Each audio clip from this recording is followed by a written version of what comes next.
அறிவும் நிறைந்த கடவுளே, தாயும் தந்தையுமானவரே, இந்த இனிமையான தூய நாளின் காலை வேளைக்காய் நன்றி செலுத்துகிறோம். திருமறை வழியாக நீர் நாள்தோறும் எங்களோடு உரையாடி உறவாடி வருகிறீர். உம்முடைய தெய்வீக அருளால் இந்த நாளிலும் எங்களுக்கென்று கொடுக்கப்பட்ட திருமறை பகுதிகள் வழியாக உம்முடைய நிறைவான அருளையும் அறிவையும் பெற்றுக்கொள்ளும் சூழலை எங்களுக்கு தான். உம்முடைய வாக்குகள் எங்கள் வழிக்கு வெளிச்சமாகவும் எங்கள் வாழ்வுக்கு ஒளியாகவும் அமைந்திருப்பதாக எங்கள் ஆண்டவரும் மீட்பெருமாகிய இயேசு கிறிஸ்துவின் வழியாய் வேண்டிக் கொள்கிறோம். தாயும் தந்தையும் ஆகிய அன்பின் நல்ல கடவுளே, ஆமென்.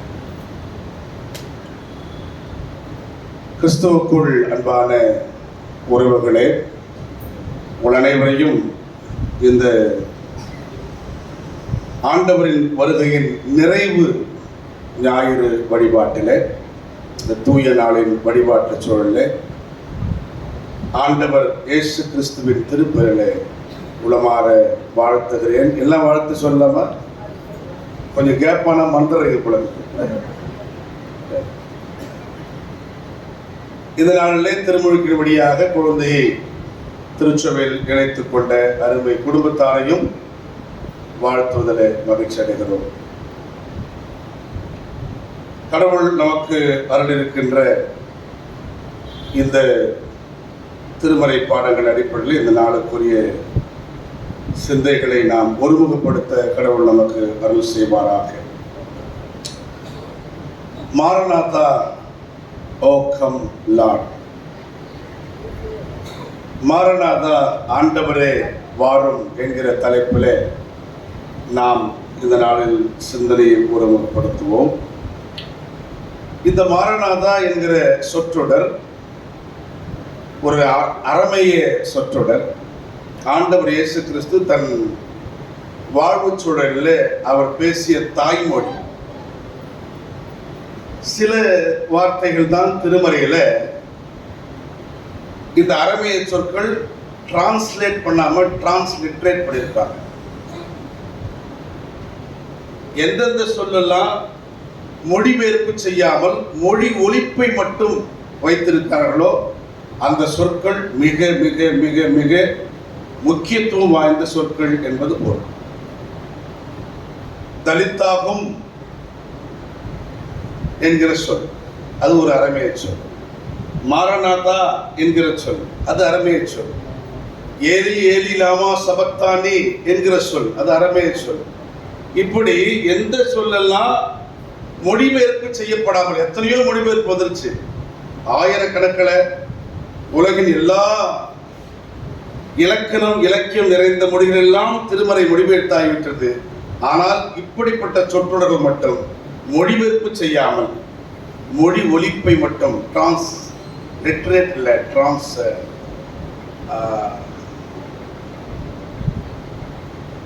டிரான்ஸ்லிட்ரேட் நானே கன்ஃபியூஸ் ஆகிட்டேன். அப்படியே மொழி ஒலிப்பு அப்படியே திரும்ப சொல்றது. பேனா மொழி ஒலிப்பு நம்ம தமிழ் சொல் கிடையாது. பென்சில் மொழி ஒலிப்பு அது நம்ம வழக்கில் சொல்கிறோம். தமிழுக்குன்னு அதுக்கு ஒரு மொழி இருக்குதான் சொல்கிறதில்லை. அதுபோல் இம்பார்ட்டன் கிடையாது, அதை விட பல மடங்கு இம்பார்ட்டன். அது நம்முடைய அறிவு கேட்டாமல் நாம் சொல்லி பழகிட்டோம். ஆனால் இது திருமறையில் பதிவு செய்யப்பட்டிருக்கிறதெல்லாம் அதை விட பல மடங்கு முக்கியத்துவம் வாய்ந்தவை. இந்த மாரநாதா என்கிற சொல்லாடல் முதல் நூற்றாண்டு கிறிஸ்தவருடைய வாழ்வில் மிக மிக தேவையான ஒரு சொல்லாடலாக அமைந்திருக்கிறது. மாரனா என்கிற அரமேய சொல்லுக்கு ஆண்டவரே என்பது பொருள், ஓ மை லார்ட் என்பது பொருள். நாதா என்கிற அரமேய சொல்லுக்கு ப்ளீஸ் கம், வாரும், விரைவில் வாரும் என்பது பொருள். இந்த மாரநாதா என்கிற சொல்லுக்கும் ஓசன்னா என்கிற சொல்லுக்கும் நெருங்கிய தொடர்பு உண்டு. ஓசன்னா என்கிற சொல் ஆண்டவர் இயேசு கிறிஸ்துவுடைய வாழ்வின் கடைசி சூழலில் எருசலேமை நோக்கி ஆண்டவர் பயணப்பட்டு போகும் பொழுது பெரும் திரளான மக்கள் கூட்டம் எருசலேம் ஆலயத்துக்குள்ளே நுழைகின்ற வாய்ப்பை பெறும் சூழலில் ஓசன்னா ஓசன்னா என்று உரக்க கத்துகிறார்கள். ஓசன்னா என்றால் என்ன பொருள்? புரியல, யாராவது ஒருத்தர் சொல்லுங்க. ஓசன்னா என்ன பொருள்? இன்றே எங்களை மீட்டருளும். immediately, there is no time. இல்ல, இன்னைக்கு எங்களுக்கு விடுதலை தேவை, இன்றே எங்களை மீட்டருளும். ஓசன்னா என்றால் இன்றே எங்களை மீட்டருளும், இன்றே எங்களை விடுவியும் என்பது பொருள். ஏனென்றால் இவ்வளவு காலம் இந்த விடுதலைக்காகத்தான் நாங்கள் ஏங்கி தவிர்த்தோம். இன்றைக்கு எங்கள் கண் முன்னால் அந்த ஒளி வந்துவிட்டது. அந்த ஒளி எங்களுக்கு பாதையாக உருமாறி எங்களை வழிநடத்தி சென்று கொண்டிருக்கிறது. ஆகவே அந்த ஒளியாம் ஆண்டவர் இயேசு கிறிஸ்துவுக்கு பின்னால் போகும் பொழுது விடுதலை உறுதி என்று நம்பியவர்கள் எல்லாம் ஓசன்னா ஓசன்னா என்று உரக்க கத்தினார்கள். எதிலிருந்தெல்லாம் விடுதலை அவர்களுக்கு. அப்படியானால் நாம அன்றைய வரலாற்று சூழலுக்கு போனோம். ஒன்று, அவர்களை ரோமை பேரரசு ஆண்டு கொண்டிருக்கிறது. பாக்ஸ் ரொமானா அப்படின்னு ஒரு சொல்லாடல் ரோமன் லாங்குவேஜ்ல. பாக்ஸ் ரொமானா என்னன்னா ரோமானிய அமைதியின் அர்த்தம். Roman peace. இந்த ரோமன் பீஸ் என்ன தெரியுமா? Be quiet, don't shout. அடங்கி இரு, அடங்க மறுத்தால் அறுபட்டு போவான். அடக்குமுறையால் நாட்டை அடிமைப்படுத்துகின்ற நிலை. அவர்கள் ஏறக்குறைய அந்த காலத்தில் உலகத்தையே ஆண்ட அளவுக்கு பேர் ஆற்றல் நிறைந்த வல்லரசு. அவர்களுக்கு கீழே எல்லா விதமான கட்டுப்பாடும் இருக்கின்றன. இன்றைக்கு எப்படி அமெரிக்கா ஒரு ஏகாதிபத்திய அரசோ, உலகத்தில் நிர்ணயிக்கப்பட வேண்டிய எல்லா நிர்ணயங்களும் அமெரிக்கா தொடங்கினால்தான் விலை மதிப்பு தொடங்கி எல்லாமே ஈவன் எல்லா பாலிடிக்ஸும் இந்தியாவில் நடக்கிற அண்மை கால அரசியல் கூட தீர்மானிப்பது அமெரிக்க ஏகாதிபத்திய முதலாளித்துவத்தின் அடையாளங்கள் தான். இதன் ஆழத்தை புரியாமல் கூட நமக்கு தெரியாது. அதுபோல ரோமை அரசு அவ்வளவு பெரிய ஏகாதிபத்திய அரசாக, எதேச்சி அதிகாரத்தை கொண்ட அரசாக, அடக்கி ஆளுகின்ற அரசாக, மிலிட்டரி ஆளுகை எப்படி இருக்கும்? அந்த பாக்ஸ் ரொமானா என்பது மிலிட்டரி ஆளுகையின் அடையாளம். ரோமை பேரரசுக்கு எதிராக எவனுமே வாய் திறக்கக்கூடாது. ஒருவேளை மதங்கள் செயல்பட்டால், சமயங்கள் செயல்பட்டால், அந்த சமயங்கள் கூட ரோமை பேரரசின் கட்டுப்பாட்டில் இயங்க வேண்டும். யூத சமயத்துக்கென்று ஒரு நல்ல விடுதலை சிந்தனைகள் உண்டு.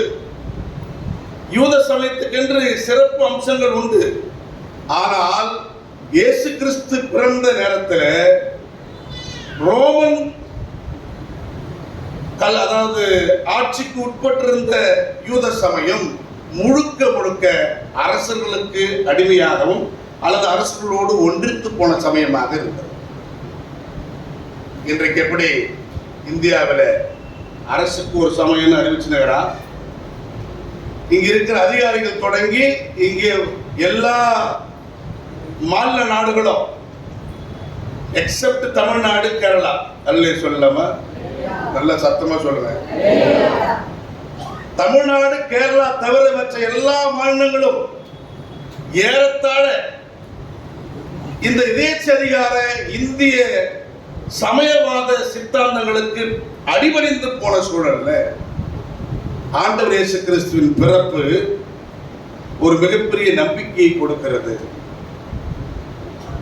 அதனால்தான்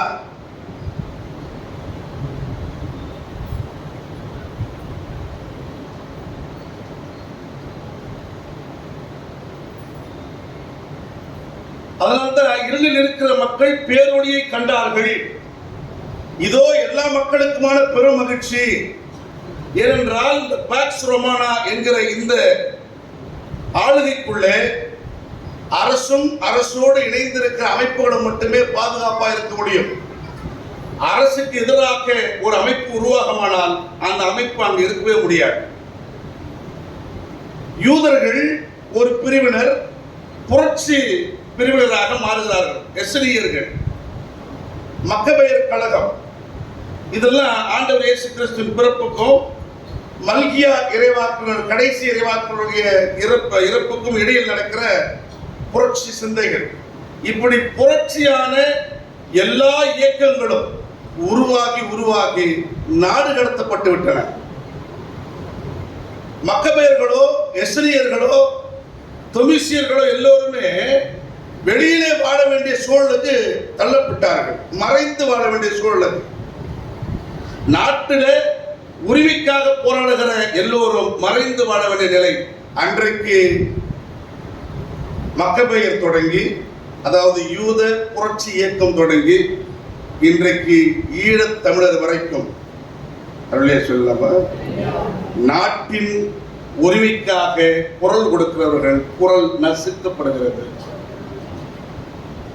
அப்படிப்பட்ட காலச்சூழல தான் ஆண்டவர் இயேசு கிறிஸ்துவுடைய வருகையும் அவருடைய செயல்பாடும் அவர்களுக்கு ஒரு மிகப்பெரிய வெளிச்சத்தை கொடுத்தது. எருசலேம் ஆலயம் கடவுளின் ஆலயம் என்கிற பெயரில் இருந்தாலும் எல்லோரும் அந்த ஆலயத்துக்குள் போக முடியாது. நம்ம ஐயா ஒருத்தர் அண்மையில போன வாரத்துல அவருக்கு இசை கடவுள்னு இன்னொரு பேரு. அவருக்கு இசை கடவுள்னு இன்னொரு பேர். ஸ்ரீவில்லிபுத்தூருக்கு போறார். அங்க இருப்பது ஆண்டாள் கோயில். உள்ளபடி ஆண்டாளை அவாள்கள் வர்ணிப்பது என்னன்னா, ஒடுக்கப்பட்ட சமூகத்திலிருந்து பிறந்த ஒரு பக்திமான் என்று வர்ணிக்கிறார்கள். அவளுக்கு ஒரு கோயில். அந்த கோயிலுக்குள்ளே போவதில் எல்லா கோயில்களிலுமே பொதுவாக ஆகம விதி சொல்வது என்னவென்றால், கருவூலத்துக்குள்ளே போக முடியாது. ரைட், ஆகம விதியை நாங்கள் ஒத்துக்க மாட்டேன். நானே ஒத்துக்கிட்டோம். ஆனால் இங்கே இளையராஜா அவர்கள் வெளில நுழையும் பொழுது கருவூலத்துக்கு முன்னதாகவே அர்த்த மண்டபம் என்கிற ஒரு மண்டபம், அங்கே நிறைய விக்கிரகங்கள் இருக்கும். அது ஒரு தூய்மையான மண்டபம் என்று அவர்களால் கருதப்படும். அங்கே குறிப்பிட்ட சமூகத்தின் மக்கள் தான் வர முடியும். இன்றைக்கும் நீங்கள் மீனாட்சி அம்மன் கோயிலுக்கு போனால் ஒரு குறிப்பிட்ட பிரகாரங்கள் இருந்து உள்ளே நுழையும் பொழுது அங்க ஒரு போர்டு இருக்கும். அந்த போர்டுல கேமராக்கள், நாய்கள், பெண்கள், தாழ்த்தப்பட்ட சமூகத்தை சார்ந்தவர்கள் யாரும் இதற்கு மேல் உள்ளே நுழையக்கூடாது. இன்னைக்கு இருக்கிற போர்டு.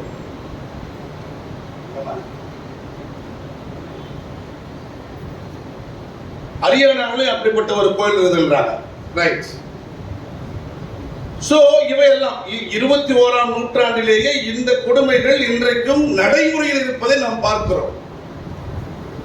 இங்கே ஆண்டவர் இயேசு கிறிஸ்துவுடைய காலத்திலே ஓசன்னா என்பதன் தேவை என்னவென்றால், இதைவிட கொடுமையான நடைமுறை இருந்தது. எல்லா யூதர்களும் கூட எருசலேம் கோயிலுக்குள் போய்விட முடியாது. குறைந்தபட்சம் 2 ஜோடு புறா குஞ்சியை செலுத்த முடியாதவர் எருசலேம் கோயிலுக்குள்ள போக முடியாது. ஆண்டவர் இயேசு கிறிஸ்து குழந்தையை கொண்டு போய் அவங்க அப்பா அம்மா படைக்கும் போது ஏழ்மையான நிலையில இருந்தா போறாங்க. அவர்கள் கூட 2 ஜோடு புறா குஞ்சியை கொண்டு போய் என்ன பண்றாங்க, பலியிடுறாங்க. புறா குஞ்சு அட்லீஸ்ட் பலி, குறைந்தபட்ச பலி.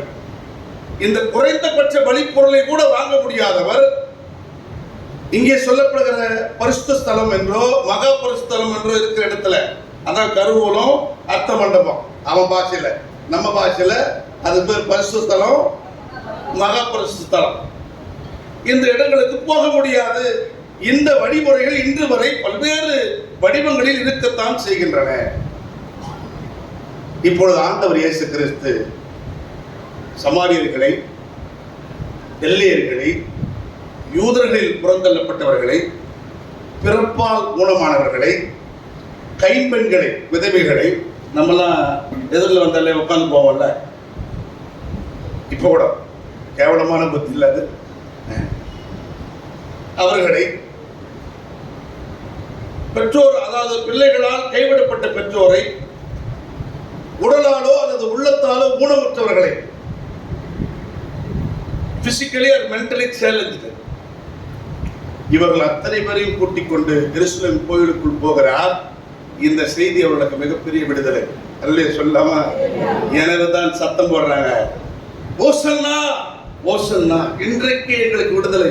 இத்தனை காலம் எங்கள் தலைமுறை இந்த கோயிலுக்குள் போக முடியாத ஒரு அருவருப்பான சூழல், இன்றைக்கு என் தலைமுறையை என் ஆண்டவர் வழிநடத்தி கொண்டு போகிறார். எனவேதான் அந்த உரக்க சத்தம். எருசலேம் தெருக்களில் கூட அவர்கள் சுதந்திரமாய் நடமாட முடியாது. அந்த தெருக்களில் இயேசுவோடு பெரும் திரளான கூட்டமாய் போய்கொண்டிருக்கிறார்கள். எனவே அந்த வாக்கியம் அவ்வளவு முக்கியமான வரலாற்று வாக்கியம். ஓசன்னா, அந்த ஓசன்னா தான் இன்றைக்கு என்னை இங்கே இந்த பீடத்தில் நிறுத்தி வைத்திருக்கிறது. அல்ல சொல்லாமா இல்லைன்னா கிடையாது, அந்த அதிகாரம் எனக்கு கிடையாது. நான் சோக்கால் அவார்டாவோ அல்லது யூத குடும்பத்திலே பிறந்திருக்கணும் இல்லை.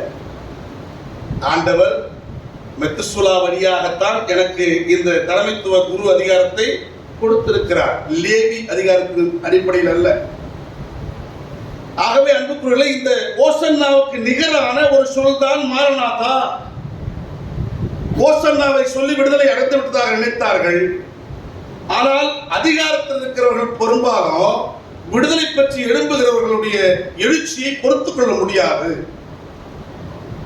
எனவே வெகுண்டெழுந்து இதற்கு அடிப்படையாக இருக்கிற இயேசுவையே நாம் கொண்டெடுத்து விட்டால் இவர்கள் விடுதலை சிந்தைகள் மடிந்து போகும் என்று நினைத்துதான் இயேசுவை சூழ்ச்சியாக அரசியல்வாதிகளும் சமய தலைவர்களும் இணைந்து கொன்று போட்டார்கள். ஆனால் இயேசுவின் ரத்தத்தில் எழுந்த ஓலத்தின் அடிப்படையிலேயும் இயேசுவின் ரத்தத்தால் கட்டப்பட்ட திருச்சபையும் ஒரு நாளும் செத்து போகாது என்பதற்கு சான்றாக பேதுருவும் பேதுருவோடு இருந்த சேனைகளும் ஒரு முதல் திருச்சபையாக உருவெடுத்து வருகிறார்கள். எத்தனையோ அடக்குமுறைகள். இப்ப இவங்களுக்கு டபுள் ஸ்டேட் அடக்குமுறை. ஒண்ணு என்னன்னா, யூத சமய தலைவர்களால் அடக்குமுறை, எங்களுக்கு எதிராக இன்னொரு சமயமா என்று. எப்படி இந்துத்துவ ஆதிக்கம் பௌத்த சமயத்தை இந்த இந்தியாவிலே இல்லாத அளவுக்கு விரட்டடித்திருக்கிறதோ, அந்த வரலாறு போய் தேர்ந்தாங்க. முழுக்க முழுக்க இந்துத்துவத்தில் இருக்கிற கொடுமைகளுக்கு எதிராக எழுந்த சித்தாந்தம் தான் பௌத்துவம். வேத ஆகமங்களுக்கு இருக்கிற எதிராக இருக்கிற சிந்தனை. அப்போல்லாம் இந்து சமயம் கிடையாது. கிபி 800ஆம் ஆண்டுல தான் இந்துன்ற ஒரு வார்த்தையே 18ஆம் நூற்றாண்டுல தான் 1800களில் காயின் பண்றா. அதுவும் யார் காயின் பண்றான்னா பாரசீகர்கள் காயின் பண்றா. இங்க வந்து நம்ம ஆண்ட பிரிட்டிஷ்காரன் காயின் பண்றா. இங்க இருக்கிற யாருக்கு அது தெரியாது. இங்க இருக்கிறவங்க பொறுத்த வரைக்கும் அது வைதிக மதம், வேத மதம். அதெல்லாம் ஒருங்கிணைச்சு அங்கங்க செதறி கிடைக்கிற எல்லாரையும் ஒரு சமயத்தின் பேரை சொல்ல முடியாதவர்கள், நாங்கள் இந்துக்கள் அப்படின்னு சொல்ல தெரியாதவங்க. அல்ல, அப்ப இந்து கிடையாதுன்னு வச்சுங்களேன். நாங்கள் கிறிஸ்தவர்கள் என்று சொல்ல தெரியாதவங்க, நாங்கள் இஸ்லாம் என்று சொல்ல தெரியாதவங்கள.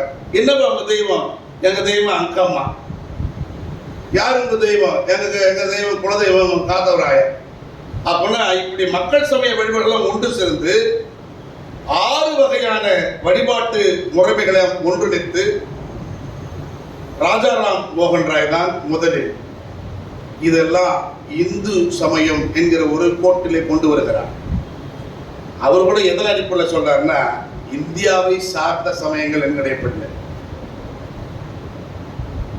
ஏன்னா அவன் பிரிட்டிஷ்காரன் நமக்கு கொடுத்த பெயர் என்னன்னா இந்து அல்லது சிந்து நதி கரையை தாண்டி இருக்கிற நிலப்பரப்பு.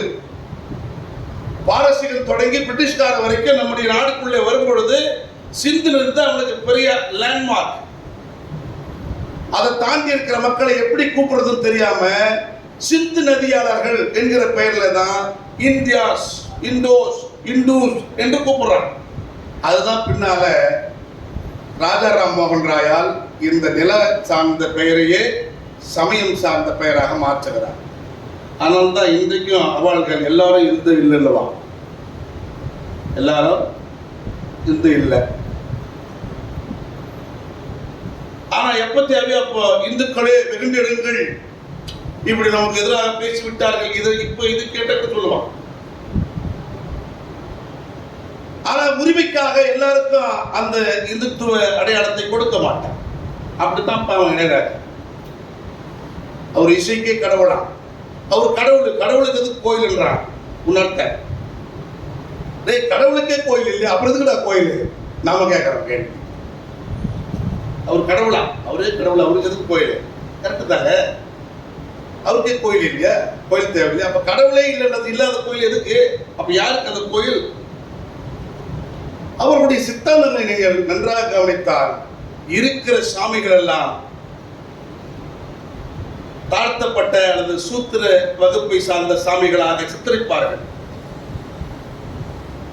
ஆனால் அந்த சாமியை சந்திப்பதற்கு சூத்திரர்களுக்கே வாய்ப்பு கிடையாது, தாழ்த்தப்பட்ட சமூகத்துக்கே வாய்ப்பு கிடையாது. உள்ளே இருப்பது ராமர், அவர் சூத்திரர் சொல்லுவான், அப்படிதான். ஆனா அந்த ராமரை எந்த தடையும் இல்லாம என் தம்பி, என் மாமன், என் மச்சான் உள்ள போக முடியுமா? இன்னைக்கும் உள்ளே இருப்பது ஆண்டாள், என் சமூகத்தை சார்ந்தவர்கள் சொல்றான், மகிழ்ச்சி. ஆனால் அந்த ஆண்டாளை நான் உள்ள நோக்கி பார்க்க முடியுதா? இசைஞானி இளையராஜாவே முடியல, என்னால எப்படி முடியும்? நல்லே சொல்லாம பாவம். ஆனா அவர் என்ன பண்றாரு? எனக்கு மீசில மண் ஓட்டலங்கிறாரு. பாவம், அவரு வேற வழியில் அவர் நம்புகிற தத்துவத்தின் அடிப்படையில் அதை பூச்சி முழுகிறார். ஆகவே அன்புக்குள் நாம் புரிந்து கொள்ள வேண்டிய செய்தி என்னவென்றால், இப்படிப்பட்ட ஒடுக்குமுறைகள் நடுவில் ஆண்டவரே வாரும், இன்னும் இன்னும் இன்னும் கூட எங்களுக்கு விடுதலை உறுதி செய்யப்படவில்லை. அதுதான் மாறினாதான், வேற ஒண்ணுமே கிடையாது. என்ன கான்டெக்ட்ல சொல்றாரு பாருங்க. நம்ம பவுல் தான் அந்த வார்த்தை காயின் பண்றாருன்னு அதை இன்ட்ரோடியூஸ் பண்றாரு.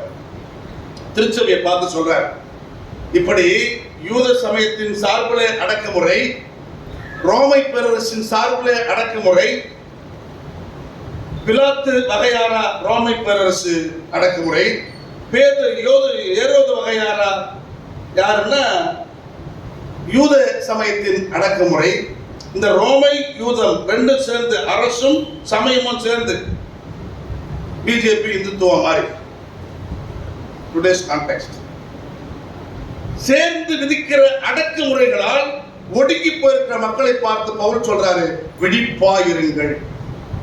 கடைசி இறுதி அறிவுரை இந்த கொரிந்தியர் திருமுகத்துல, முதல் திருமுகத்தின் கடைசி பகுதிதான், விழிப்பாயிருங்கள், நம்பிக்கையில் நிலைத்திருங்கள். எந்த நம்பிக்கையில் நீங்கள் ஒன்றானீர்களோ அந்த நம்பிக்கையில் நிலைத்திருங்கள். துணிவோடு நடந்து கொள்ளுங்கள். என கட்ஸ் வேணும். ஒரு ஆதிக்கத்தை, அதிகார வர்க்கத்தை எதிர்த்து நிக்கணும், போராடி வாழணும்னா அதுக்கு ஒரு துணிவு, நெஞ்சுரம் இல்லாம, நெஞ்சில மஞ்சா சோறு இல்லாம என்ன பண்ண முடியாது, வாழ முடியாது. துணிவோடு இருங்கள், நடந்து கொள்ளுங்கள். அனைத்தையும் அன்போடு செய்யுங்கள். எல்லாத்துக்கும் ஒரு அழகான மார்ஜின், அன்பு, லவ். பியாண்ட் தி சர்ச் நீங்க அன்பை வெளிப்படுத்துங்கள். அன்பால் எல்லாவற்றையும் சாதிக்க முடியும். ஆண்டவர் இயேசு கிறிஸ்து அதற்கு ஒரு சான்று. அவருக்கு எதிராக எழுந்த எல்லா வன்முறைகளுக்கு எதிராக திரும்ப வன்முறையை இயேசு கற்றுக் கொடுக்கவில்லை. ஆயுதத்தை எடுத்து அரசை வீழ்த்த வேண்டும் என்கிற கற்பித்தல் இயேசுவின் கற்பித்தல் அல்ல. ஆயத்தை எடுத்தும் ஆயத்திலே மடிவாண்டா வைடால் கத்தி என்றார் பேதுருவை பார்த்து. அவருக்கு பின்னால் வெகுண்டிருந்த மக்கள் கூட்டத்தை அவர் எப்படி வேண்டுமானாலும் பயன்படுத்திருக்க முடியும். ஒரு வன்முறை சமூகமாக கூட பயன்படுத்திருக்க முடியும். ஏன்னா அவ்வளவு காலம் அடிப்பட்டு மிதிப்பட்டு வந்தவங்கிட்ட கையில கத்தியை கொடுத்து வெட்டுறான்னு துண்டு துண்டா வெட்டுவான். அவ்வளவு கோபம் இருக்கும், அவ்வளவு ஒடுக்குமுறை. ஆனால் அந்த சமூகத்தை எல்லாம் ஆண்டவர் இயேசு கிறிஸ்து மென்மையாக அன்பின் வழியில் நடத்தினார், அறவழியில் நடத்தினார். வன்முறையால் நெடுகின்ற அமைதி ஒரு நாளும் நிலைத்திருக்காது. இன்னைக்கு பேக்ஸ் ரோமானா இருக்குதா? இல்ல. ரோமை பேரரசின் அமைதி இன்னைக்கு இருக்குதா? இல்ல. இன்னைக்கு உலகத்துக்கு இருக்கிற ஒரே ஒரு அமைதி ஆண்டவர் இயேசு கிறிஸ்து அவருடைய அமைதி. அவர் அன்பின் வழியாகத்தான் அந்த அமைதியை கட்டமைத்தார். இந்த நோக்கில தான் பவுல் அட்வைஸ் பண்ணி வரும் பொழுது ஒரு செய்தியை சொல்றாரு. தூய்மையான மொத்தத்தோடு ஒருவரை ஒருவர் நீங்கள் வாழ்த்துங்கள். முதலில் நாம் ஒரு மிகப்பெரிய ஆதிக்கத்தை, நமக்கு எதிராக இருக்கிற பொதுவான எதிரியை மேற்கொள்ள வேண்டுமானால் நமக்குள் இருக்கிற பிணக்குகளை நாம் என்ன பண்ணோம், சரி செய்தாக வேண்டும்.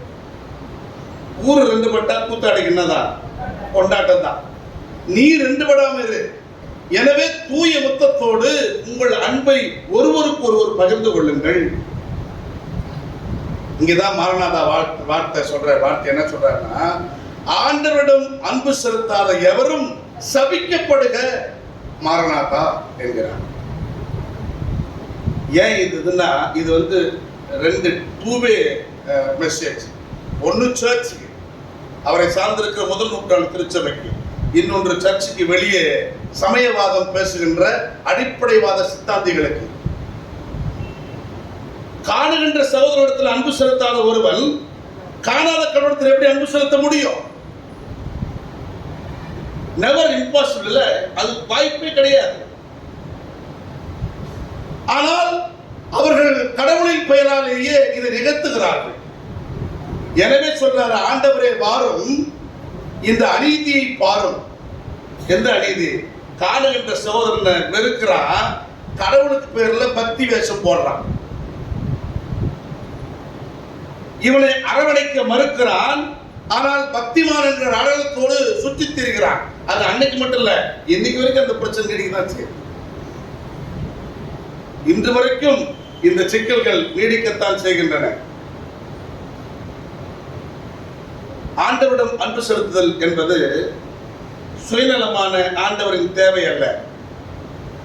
அவர் என்ன சொல்றாரு, இந்த சிறியரில் யாருக்கு எதை செய்தீர்களோ, யார் மீது என்ன அன்பை கொட்டினீர்களோ, அது எனக்கே என் மீதே செய்ததின் அடையாளம்.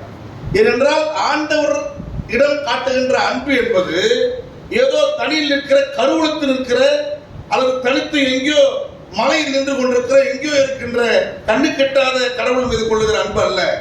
மாறாக அருகில் இருக்கிற உறவுகளோடு கொள்ளுகிற அன்பின் அளவீடு தான் ஆண்டவரின் மீது கொள்ளுகிற அன்பின் அளவீடு. ஆகவே ஆண்டவரோடு அன்பு செலுத்தாத எவரும், அது இன்சைட் த சர்ச்சா இருந்தாலும் சரி, அவுட் சைட் த சர்ச்சா இருந்தாலும் சரி, சபிக்கப்படுகின்ற. இது மிகப்பெரிய கோபமான சொல் இல்ல. ஏன்னா திருச்சபை ஒரு நாளும் சாபம் கொடுக்கூடாது. திருச்சபை தான் பண்ணணும், ஆசீர்வாதம் தான் தரணும். அதுதான் நம்ம அந்த திருச்சபை தான் நம்ம எதிர்பார்த்து போவோம். நீ வாழாகாம எல்லாம் பண்ணுவ, தலையாவே நீ 1000 மடங்கு பெருகுவாய், இப்போது இருப்பதை காட்டிலும் உனக்கு இப்படி அப்படி வரும், அப்படி சொன்னாதான் அதுக்கு பேர் சர்ச்சை நமக்கு. இல்ல தம்பி, நெவர், நீ இப்படி நடந்து கொள்ளாத, பி கேர்ஃபுல். ஓ எருசலேமே, இந்த நாளாவது நீ மனமாறக்கூடாதா என்று சொன்னால் அது திருச்சபை இல்லை. கடிந்துரைக்கிற, இடித்துரைக்கிற திருச்சபையில் நாம் போவதில்லை. நமக்கு மெருதுவாய் இருக்கிற, நமக்கு மயிலிறகளை அப்படியே வருடி கொடுத்து தேனோடு பேசுற இடங்களுக்கு தான் நாம் செல்வோம். இந்த கடுமையான சொல் சாதாரண சொல் இல்ல, சபிக்கப்படுக. இந்த சாபத்துக்கு யார துணை கூப்பிடா தெரியுமா? மாரநாதா, ஆண்டவரே வா ஆண்டவரே, என்னுடைய இந்த வாய்மொழிக்கு எனக்கு துணையாக வாரும் என்றால் இந்த சமூகம் தரிகிட்டு போய் கொண்டிருக்கிறது என்றார்.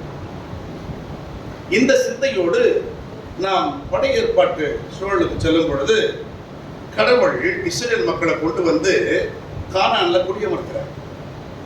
குடியமர்த்திட்டு அவர்களுக்கு நிறைய அட்வைஸ் கொடுக்குறார். அந்த நிறைய அட்வைஸ்ல ஒரு அட்வைஸ் தான் இணைச்சட்டம் 18ஆம் பிரிவில் வருகிற அட்வைஸ். எடுத்துங்க, இணைச்சட்டம் 18 எடுத்தா அவங்க படிக்க சொல்ல மாட்டேன். ரைட். இந்த இணைச்சட்டத்தில் இருக்கிற செய்தி என்னன்னா, மோசே சொல்றாரு, தூய ஆவியார் அருளப்பட்ட செய்தியோடு சொல்றாரு, என்னை போன்ற ஒரு இறைவாக்குனர் உங்களுக்கு தோன்றுவார், அவர் நிச்சயமாக உங்களுக்கு உண்மையையும் விடுதலையையும் நிறைவாக அருளுவார். போலியான இறைவாக்கு அவரிடம் இருக்காது. கடவுளின் பிள்ளைகளுக்குரிய அறநெறி வாழ்வை கற்றுக் கொடுப்பார். அவர் கடவுள் என்ன சொல்லுகிறாரோ அதையே அவர்களுக்கு போதிப்பார். சில நேரங்களில் அது கடுமையான சொற்களாய் கூட அமைந்திருக்கும், சில நேரங்களில் நம்மை வழிகாட்டுகிற சொற்களாய் அமைந்திருக்கும். அப்படிப்பட்ட இறைவாக்கிற்கு செவி கொடுங்கள் அப்படின்றார். ஏன்னா உலக நடத்தை அடிப்படையில் ஊரு ஓட நாமும் ஓடுவோம், 10 ஓட 11 போவோம், ஊர் எந்த பக்கம் போதோ அந்த பக்கம் போவோம் அப்படின்னு சாஞ்சி போற சாய்வு புத்தி இல்லாம நிமிர்ந்து இருக்க கற்றுக்கொள்ளுங்கள். உயிருள்ள மீன் என்ன செய்யும் அப்படின்னா நிச்சயமாக அலையை எதிர்த்து தான் மோதி போகும். நீங்க எந்த ஓடையில பாருங்க, எந்த ஏரியில பாருங்க, எந்த கடல்ல பாருங்க, உயிருள்ள மீன் அலைகளை எதிர்த்து நீந்தும். அலையோடு அலையாக ஓடாது. செத்த மீன் தான் அலையோடு அலையாக ஓடி கரையை சேரும். உயிருள்ள மீன் எதிர்த்து நீச்சலிடும். அலை மிகவும் கடுமையானது என்று பயந்து அலையோடு அலைய ஓடாது. நாம் எல்லாம் உயிருள்ள மீன்களாக இருக்க வேண்டும் என்று மோசே வழியாக இறைவாக்கர் உரைக்கிறார். ஆகவே அப்படிப்பட்ட நல்ல இறைவாக்களுக்கு நீங்கள் செவி கொடுங்கள். கெட்ட இறைவாக்களும் தோண்டுவார்கள். கடவுள் பெயராலே அவர்கள் அருளுரையாற்றுவதாக சொல்லிக் கொள்வார்கள். உங்களுக்கு மென்மையான வார்த்தைகளை வருடுவார்கள். ஆனால் அவைகளுக்கு நீங்கள் செவி கொடாதீர்கள். அது ஏமாற்று வேலையின் அடையாளங்கள். நீங்கள் தூய கூட்டம், ஏனென்றால் கடவுளால் தெரிந்து கொள்ளப்பட்டீர்கள். நீங்கள் உலகத்தில் வாழும் பொழுது உலகத்தாரிடம் இருக்கிற எந்த வழக்கத்தையும் கற்றுக்கொள்ளாதீர்கள். கடவுள் சொல்ற என்ன வழக்கம்? உலகத்தில் இருக்கிற வழக்கம், அது ஒரு லிஸ்ட் போடுற இணைச்சட்டத்துல. அதே இணைச்சட்டத்துல 18ல 9ல இருந்து அந்த லிஸ்ட் பார்க்கலாம், 13 வரைக்கும். உங்கள் கடவுளாகிய ஆண்டவர் உங்களுக்கு கொடுக்கும் நாட்டுக்குள் போன பின்பு அங்க இருக்கிற வேற்று இன மக்கள் நடுவில் இருக்கிற அருவருப்பான செயல்களை கற்றுக்கொள்ளாதீர்கள். என்ன அருவருப்பான செயல்? தன் புதல்வனை அல்லது புதல்வியை தீமிதிக்க செய்கிறவன், குறி சொல்லுகிறவன், நாள் பார்க்கிறவன், சகனம் பார்க்கிறவன், சூனியக்காரன், மாயவத்தைக்காரன், ஏவி விடுகிறவன், மந்திரவாதி, சத்தங்களை எழுப்பி குறி கேட்கிறவன், பில்லி, சூனியம், கட்டு, பூனை குறுக்க வந்தா சகனம் பார்க்கிறவன், பள்ளி கத்தனா சகனம் பார்க்கிறவன், இல்ல கைம்பெண்கள் எதிரே வந்தா சகனம் பார்க்கிறவன், தும்மனா சகனம் பார்க்கிறவன், இந்த பிசாசுடைய எந்த அருவருப்பான செயல்களையும் கற்றுக்கொள்ளாதீர்கள். கத்துக்கவே கூடாதுன்றாரு. நம்மால் பிராக்டிஸ் பண்ணி நோட்டீஸ் போட்டு போறோம். நல்ல சொல்லலாம், இதை கத்துக்கவே கூடாதுன்றாரு நம்ம ஆண்டவர். நம்மால பண்றா பில்லியா, சூனியமா, கட்டா, வா அறுக்கப்படும்ன்றான். நீ எங்கட கத்துனத?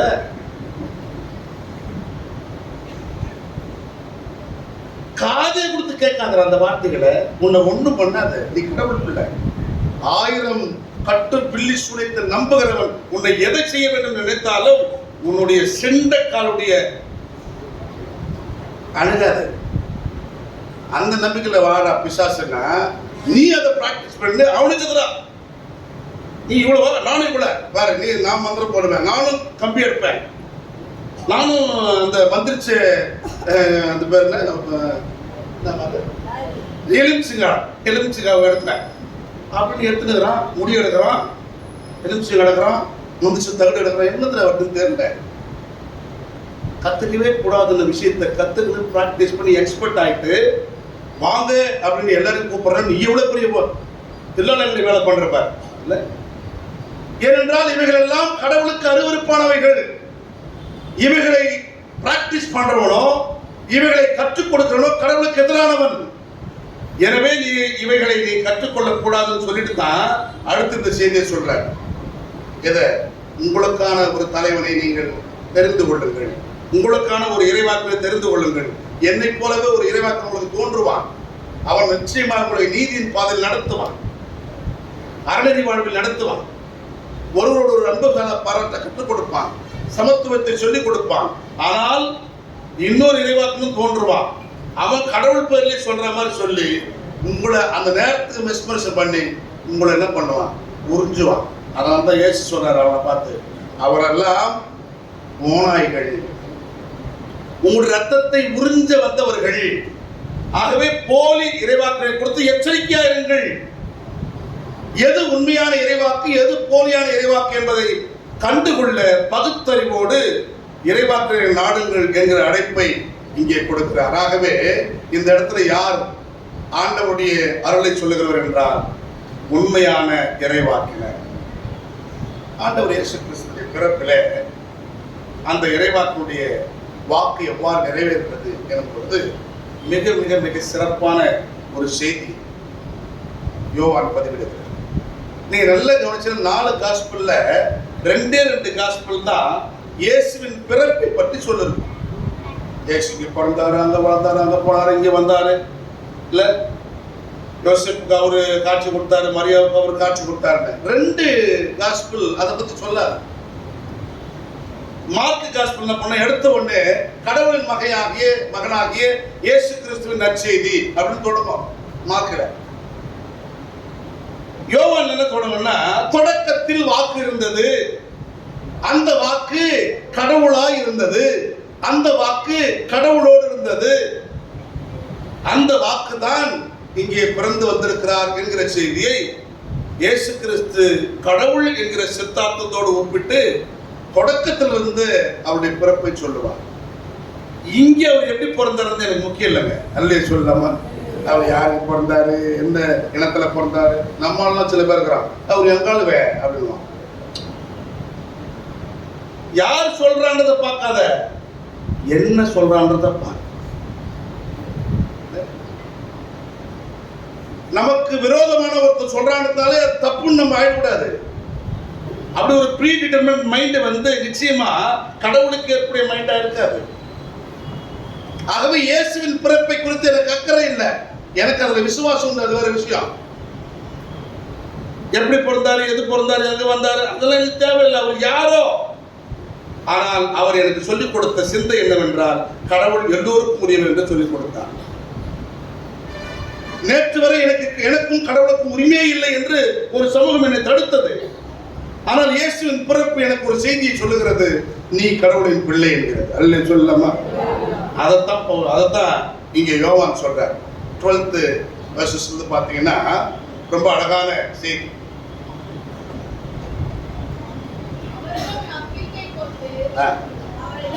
படிக்க ஆரம்பிச்சிட்டீங்களா? சரி, ரைட். அவருடைய நம்பிக்கை கொண்டு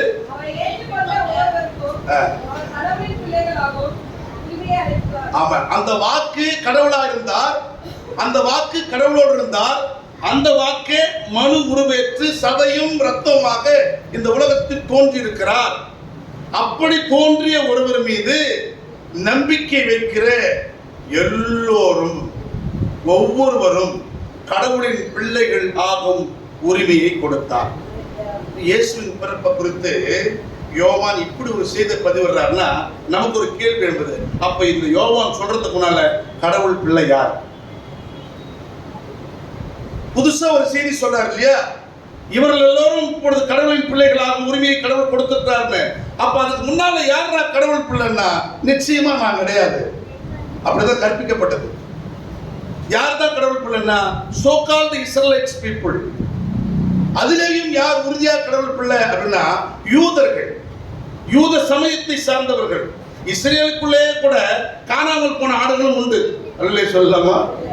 ஆமா, அவங்க கூட சிதறடிக்கப்பட்டு இருக்கிறார்கள். ஆனால் அவர்களிலேயே யாருன்னா சோ கால்ட் ஜூஸ். அவர்களை தவிர வேறு யாரும் கடவுள் பிள்ளைகளாக முடியாது என்கிற கற்பித்தல் இயேசுவின் காலத்தில் இருந்தது. இன்றைக்கும் நம்முடைய காலத்தில் இருக்கிறது. இங்கே பிறந்தவன் ஒருத்தன், இங்கே பிறந்தவன் ஒருத்தன், இங்கே பிறந்தவன் ஒருத்தன், பாத்திர பிறந்தவன் ஒருத்தன், எங்கேயுமே பிறக்காதவன் ஒருத்தன். இந்த 4 பேரும் காஸ்ட் பீப்புள். எங்கேயும் பிறக்காத இன்னொருத்தவன், அவன் தான் அவுட் காஸ்ட் பீப்புள். இவர்கள் சாதியவாதிகள், ஏற்றுக்கொண்டவர்கள். இந்த படிநிலை அமைப்பை ஏற்றுக்கொள்ளாத ஒரு அமைப்பு இருக்குது பத்தியா, அது சாதி மறுப்பாளர்கள். இப்ப நாம எங்க இருக்கிறோம் தான் கேள்வி. நாம இந்த 4 அமைப்புக்குள்ள இருக்கிறோமா அல்லது இந்த 4 அமைப்பை வெளியில் நிற்கிறோமா அப்படிதான் கேள்வி. கடவுள் பெயர்களையே சொல்லிக் கொடுத்த இந்த அமைப்பு ரீதியாக இவர்தான் கடவுளுடைய பிள்ளைகள் என்கிற நிலையில ஒத்துக்கொண்டு அவர்களுக்கு பணிவிடை செய்கிறவர்களாக சூத்திரர்கள் மாறி போனார்கள். அக்செப்டன்ஸ் தான். அதனால்தான் அவனா நம்ம கையெழுத்து கும்பிடுற தெய்வங்கன்றான் பேட்டியில கூட. யார குறுக்குநூல் போட்டவன நம்மளால அதை அக்செப்ட் பண்ண முடியல. யாரோட தெய்வம்? இங்கே ஒன்றும் கிடையாது. மனிதனுக்கு மனிதன் எல்லாம் சமம். ஒருவன் பிறப்பால் ஏற்றத்தாழ்வை கற்றுக் கொடுக்கவே முடியாது. இங்கே ஆண்டவர் இயேசு கிறிஸ்துவின் பிறப்புக்கு முன்னால வரைக்கும் அதே நிலை இருந்ததை நாம் புரிந்து கொள்ள வேண்டும். இப்ப இந்த செய்தி என்ன சொல்லுதுன்னா, யாரெல்லாம் இந்த இயேசுவை, சதையாய் இரத்தமாய் பிறந்த வாக்கு எனும் இயேசுவை, வாக்கு எனும் கடவுளை நம்புகிறீர்களோ அவர்கள் அத்தனை பேரும் இன்று முதல் கடவுளின் பிள்ளைகள். அப்ப அதுக்கு ஒரு டெபினிஷன் தரணும் இல்லையா? அதுதான் டெபினிஷன் கொடுக்குறாரு. என்ன சொல்றாருன்னா, அப்படிப்பட்டவர்கள் இப்ப நான் நம்பிட்டேன், நான் கடவுளின் பிள்ளைகள் விசுவாசிக்கிறேன். யாரெல்லாம் நம்ப கை தூக்குங்க. அவ்வளவுதான். நான் விசுவாசிக்கிறேங்க, நான் கடவுளுடைய பிள்ளை. Very good. சர்ச்சை தூக்குதில்ல. இப்ப சர்ச்சை சொல்றாரு, இப்படி கை தூக்கியவர்கள் எல்லாம் யார் என்றால் ரத்தத்தில் பிறந்தவர்கள் அல்ல. ரத்தத்தில் பிறந்தா அது வேற வேற அடையாளத்தை சொல்லும். இவங்க ரத்தத்தில் பிறக்கல, உடல் இச்சையிலும் பிறக்கல, அம்மா அப்பாவுடைய இச்சையில பிறக்கல, அடுத்து ஆண்மகன் விருப்பத்தில் பிறக்கல. இந்த பிறப்பெல்லாம் சாதாரண வேர்ல்டு பர்த். இந்த ரீபார்ன் எக்ஸ்பீரியன்ஸ் சொல்றோம்ல, நான் ஒன்றும் போனகின் சர்ச்சுன்னு ஒருத்தன் பிசாசு அவன் போர்டு வச்சிருப்பான், இந்த இந்த என்னது என்ன, இந்த கிறிஸ்தவர் அந்த கிறிஸ்தவர், அதை நான் பேர் சொல்ல, இந்த கிறிஸ்தவர் சங்கம் இந்த கிறிஸ்தவர் சங்கம் வச்சிருப்பான். ஆனா பானகன் எப்படி நீ பானகன்? நீ ரியல் பானகன் இருந்தா உன் ரத்த பிறப்புனுக்கு இருக்கக்கூடாது. நீ ரியல் பானகன் இருந்தா உன் அப்பா அம்மாவின் இச்சை பிறப்புனுக்கு இருக்கக்கூடாது அந்த அடையாளம். நீ ரியல் பானகன் இருந்தா ஆண்மகன் விருப்பத்தால் பிறக்கிற உலகம் சார்ந்த பிறப்பின் அடையாளம் இருக்கக்கூடாது. அது இருந்தா நீ அந்த அடையாளத்தை போடுவ. கிறிஸ்தவ வெள்ளாளர் சங்கம், கிறிஸ்தவ நாடார் சங்கம், கிறிஸ்தவ பழையர் சங்கம், அப்புறம் கிறிஸ்து அங்க தேவையே இல்லை. கிறிஸ்து கிறிஸ்துவை சாகடிச்சுட்டு உன்னுடைய ரத்த அடையாளத்தை நீ சங்கமாக்குகிறார். அப்படிப்பட்ட அடையாளங்களை பிறந்தவர்கள் தான் கடவுளால் பிறந்தவர்கள். அதனால தான் சொல்றாரு, இவர்களெல்லாம் இப்படி பிறந்தவர்கள் இல்ல, மாறாக கடவுளால் பிறந்தவர்கள். இயேசு யாரால் பிறந்தாருங்க? சத்தமா சொல்லுங்க. அல்லேலூயா சொல்லலாமா? இயேசு இதெல்லாம் யாருக்கு பிறந்தாரு? கடவுளால் பிறந்தவர். அதனால தான் பாருங்க, இயேசுவின் பிறப்பை இந்த உலகத்தில் நிகழ்த்த வேண்டிய கடவுள் தன்னுடைய வல்லமையான ஆற்றலால் எப்படியும் நிகழ்த்திருக்கலாம். நம்முடைய திருமறை ஆதாரப்படி உலகம் தோன்றிய வரலாற்றை பார்த்தால் மண்ணிலிருந்து மனிதர்களை உருவாக்குகிறார். அவர் நினைத்தால் இன்னொரு பொம்மையை உருவாக்கி இதுதான் இரண்டாம் ஆதாம், இதுதான் இரண்டாம் படைப்புக்கான அடையாளம் என்று சொல்லி இயேசுவின் நாசியிலே ஊதி என்ற குழந்தையை கொண்டு வந்து நாம் முன்னிறுத்திருக்கலாம். அதை செய்யவில்லை. இயல்பாக உலகத்தின் பிறப்பை பிறக்க செய்தால் அதில் ஒரு சிறப்பை நாம் புரிந்து கொள்ள வேண்டும். ஒரு தாயின் கருவறையை தெரிந்து கொண்டார், ஒரு பெண்ணின் கருவறையை தெரிந்து கொண்டார், ஒரு ஆணின் வித்தை புறக்கணித்தார். அல்லே சொல்லாமா? இந்த உலகத்தில் ஆண்மகன் இச்சைதான் தேவையற்ற அடையாளங்களை கொடுக்கிறது. இந்த உலகத்தின் ஆண்மகன் அடையாளம் தான் இனிஷியலா மாறுது. இந்த உலகத்தின் ஆண்மகன் அடையாளம் தான் சாதியின் அடையாளமா மாறுது. நல்லா கவனிக்கலாம். பெண்கள் எந்த சமூகத்தை சார்ந்தவர்களாக இருந்தாலும் அவர்கள் இன்னொரு சமூகத்தோடு இணைந்து விட்டால் அந்த சமூகத்தில் ஆண் என்ன சமூகமோ அவன் அடையாளமாக மாறி போகிறார். அப்படித்தான் சமூகம் அவர்களுக்கான அடையாளத்தை காட்டுது. தனிப்பட்ட அடையாளங்கள் பெண்களுக்கு இல்லை. அப்படியானா அவர்கள் கடவுளை போன்றவர்கள், இறைமையின் அடையாளத்தை கொண்டவர்கள். அந்த கருவறைக்கு உள்ள விழுற உயிர் சத்தை அப்படியே உள்வாங்கி கொடுத்து உயிர் கொடுக்கத்தான் தெரியும், பேதம் பார்க்க தெரியாது. அல்லே சொல்லமா? இது கெட்ட ரத்தமா அது நல்ல ரத்தமா என்று பேதம் பார்க்க தெரியாது. விருப்பமே இல்லாமல் கற்பழித்தவனாக இருந்தாலும் அந்த கருவையும் தாங்கி குழந்தையை பெற்றெடுக்கிற அப்பழுக்கற்ற இடம் தான் அந்த கருவறை. அதுக்கு பேதம் பார்க்க தெரியாதுங்க, ஆள் பார்க்க தெரியாது. அதனால்தான் அதுக்கு பேரு எபிரேயத்துல ரெக்கம். ரெக்கம் இதெல்லாம் நீங்க மனசுல என்னைக்குமே மாறக்கூடாது. இந்த பந்தல் பிடிச்சாலும் வந்து ஏமாத்துவானுங்க. ரெக்கம் என்கிற சொல்லாடல் மிக மிக சிறப்பான சொல்லாடல். அது ரெண்டு பொருள் இருக்குது. அதுக்கு என்ன மீனிங் தெரியுமா? அம்மாவுடைய பால்மடி, அம்மாவின் கருவறை, இந்த ரெண்டுக்கு பேர் தான் ரெக்கம் என்றால். எபிரேயத்துல தமிழ் என்ன பொருள் தெரியுமா? அப்படியே இரக்கம். அதான் ரெக்கம், இரக்கம். முதலாக உலகத்திலே கடவுள் ஒரு மனிதனை தேர்ந்தெடுத்தார் அல்லவா? அவர் பேர் என்ன? ஆதாம். தேர்ந்தெடுத்தார் சொல்ற ஆபிரகாம். அங்கிருந்த தேர்ந்தெடுப்பு, செலக்டட், சோசன் அப்படின்ற ஐடியாலஜி அங்கதான் பிறகுதுங்க. அதுல இருந்தால் ஆபிரகாம் போல தோல் செஞ்சுக்கிறான். உண்மையான ஆபிரகாம் யார் தெரியுமா? அவருக்கு முன்னால் அவங்க அப்பா பேர் வச்சு இட்ட பெயர் ஆபிராம். ஆபிராம், ராம் என்றால் அப்பா, ஆபிராம் என்றால் குழந்தையின் அப்பா அர்த்தம். ஒரு அப்பா, சிங்கிள் பேரண்ட், சிங்கிள் ஃபாதர். இப்போ ஆண்டவர் அவருக்கு என்ன பேர் வைக்க தெரியுமா? இனி நீ ஆபிராம் இல்ல, ஆபிரகம் சொல்லலாமா? அந்த ரகம் என்ன தெரியுமா? நீ பல இனங்களின் தலைவன், பல இனங்களுக்கு அப்பா, எல்லாம் இந்த பூமி மண்ணுலகத்துக்கே தந்தை, எல்லா இனங்களின் தகப்பன். அந்த அடையாளத்தில் எனக்கு அவர் தான் தகப்பன் அல்ல சொல்லலாமா? அந்த அடையாளம் உண்மையா இருந்தா அப்ப ரக்கம் என்கிற அந்த இறக்கும் வடிவான கடவுளின் மறுவுருவான தாயின் கருமடியான தாயின் பால்மடியான அந்த இரக்கத்தின் பெயரை ஆபிரகாமுக்கு சூட்டுகிறார். அங்கதான் ரக்கம். ஆகவே அந்த கருவறை தூய்மையானது, அப்படி கற்றது. அதற்கு பேதம் பார்க்க தெரியாது, அதுக்கு சாதி பார்க்க தெரியாது, அதுக்கு சமயம் பார்க்க தெரியாது.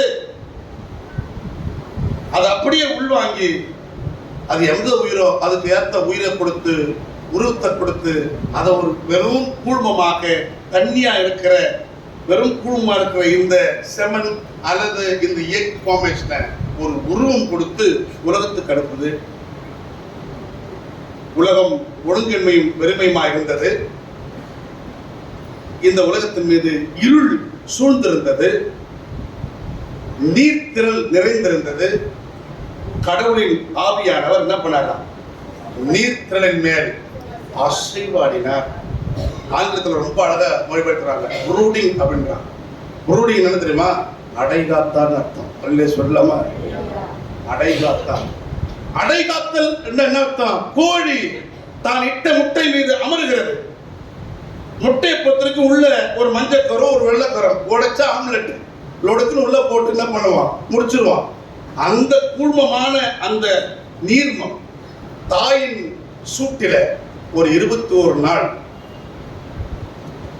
உள்வாங்கும் போது தாயின் உருவை அப்படியே வெளிப்படுத்துது. அல்ல சொல்லமா? உடஞ்சி தாயை போலவே ஒரு குட்டி தாய். இந்த உலகத்தில் ஆண்டவர் அசைவாடி அடை காத்து நம்ம எல்லாம் படைத்தாரு. படைக்கப்பட்ட அத்தனை பேரும் யாரா இருக்கணும்? அவர் சார்ந்ததாக இருக்கணும் இல்லையே? அதான பிரச்சனை. அந்த அடைகாக்கும் ஆற்றல் அதற்கு பிறகு யாருக்கு கொடுக்கிறாரு? அம்மா இருக்கு சொல்லமா? இந்த தாயின் கருவறையும் அடைகாக்கும் பெட்டகம், ப்ரூடிங் ஓவர் எக். அன்புக்குரிய உறவுகளே, ஆண்டவர் இயேசு கிறிஸ்துவின் பிறப்பிலே ஆணின் வித்தை கடவுள் ஏன் புறக்கணித்தார் என்றால், ஆண்மகன் இச்சையால் இரத்தத்தால் உலக நிலையால் பிறக்கிற பிறப்புகள் தங்கள் சொந்த அடையாளங்களை தூக்கி பிடிக்கின்றன. கடவுளால் பிறந்தவர்களுக்கு அந்த அடையாளங்கள் இல்லை. இந்த அடையாளங்கள் இல்லை. அவர்கள் தூய ஆவியால் பிறந்தவர்களாக. இதுதான் ரீபார்ன் எக்ஸ்பீரியன்ஸ். அந்த அடையாளத்தோடு இருக்கும் பொழுது எனக்கு சாம்சன் உடன் பிறந்த சகோதரர், புரியுது உங்களுக்கு? எனக்கு சவுந்தரபாண்டி என் கூட பிறந்த அண்ணன். அந்த உணர்வோடு நான் பழகுவேன். இல்லைன்னா அவர் யாரு, அவர் எந்த ஊரு, அவர் எந்த சாதி, இதெல்லாம் பார்த்து ஒரு வாரம் வைக்கிறேன். நாம ரியல் கிறிஸ்டியன் அப்படி வச்சா? இந்த அடையாளங்களோடு திருச்சபையில் இருக்கிறார்கள்.